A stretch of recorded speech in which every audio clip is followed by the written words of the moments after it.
You lie, you die. Hey everybody, Steve's Retro Rewind back with another video. One of the things I've been doing the last few months is revisiting movies that I watched back when they first came out, and I didn't really care for them at the time. I was watching Christian over at Planet CHH, and he actually had done a couple of videos talking about his taste in movies, or his opinions of movies have changed throughout the years. So one of the things I've done is I went back and I rewatched movies, or I've rewatched a couple of movies that when I watched them initially, I either didn't like them or didn't care for them, or for whatever reason, I just didn't care for them too much. Recently rewatched, I believe it was 2005's House of Wax with Brian Van Holt, Paris Hilton, and a couple of others. Of course, Friday the 13th, 09. That was a couple years ago that I rewatched it, and of course fell in love with it, had a new appreciation for it. But one of the ones I watched a couple months ago, I just haven't done a video on it, and that's 2005's Cry Wolf. Cry Wolf was released September 16, 2005 with a runtime of about 1 hour and 30 minutes. It is directed by Jeff Wadlow, who did Kick-Ass 2 and some Blumhouse releases, Fantasy Island, Truth or Dare, and Imaginary. It was written by Wadlow along with Bo Bauman, I believe that's how you said his name, who also produced the film. With a budget of only $1 million, it went on to gross a worldwide box of $32.5 million, with $10 million of that being just in the U.S. alone. It stars in the lead a guy by the name of Julian Moores, who I'm not honestly that familiar with. He did look familiar, but nothing that I recognized him from. I know he was in the remake Sorority Row. It also stars Lindy Booth, who's been in a couple of things. I think she was in Kick-Ass 2. She was in the 2004 remake of Dawn of the Dead.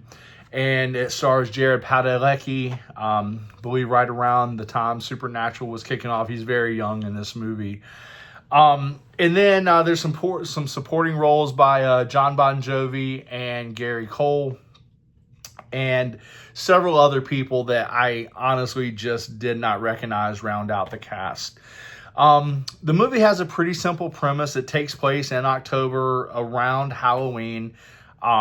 Julian Moores, who plays Owen, ends up at this prep school. He meets Jared Padalecki's Tom character. They are roommates. And those two go to meet up with Dodger and Tom and Dodger's group of friends. And they end up playing what they call the lying game. It's a pretty simple premise. One of the people at random is chosen to be the wolf. The rest of the people are sheep. And the wolf randomly crosses somebody off the board. And the others have to guess and make accusations of who the wolf is.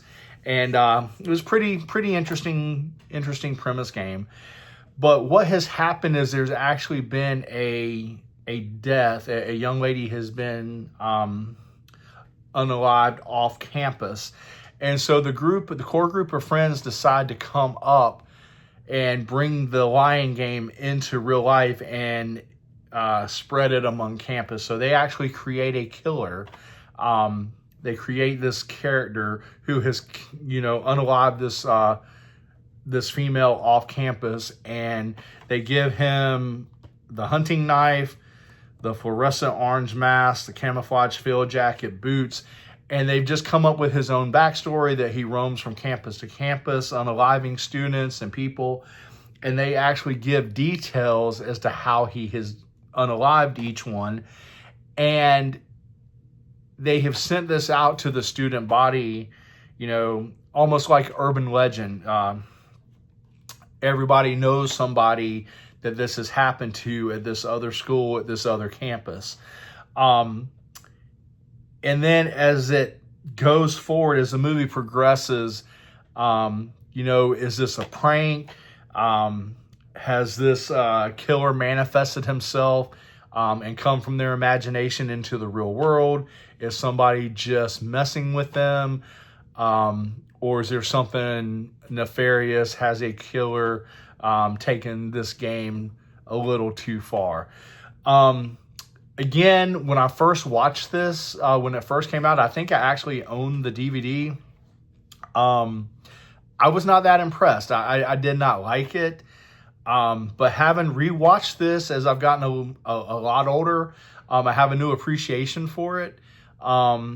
Definitely some Halloween vibes. Again, it takes place in October around Halloween. There's actually a Halloween dance in the movie.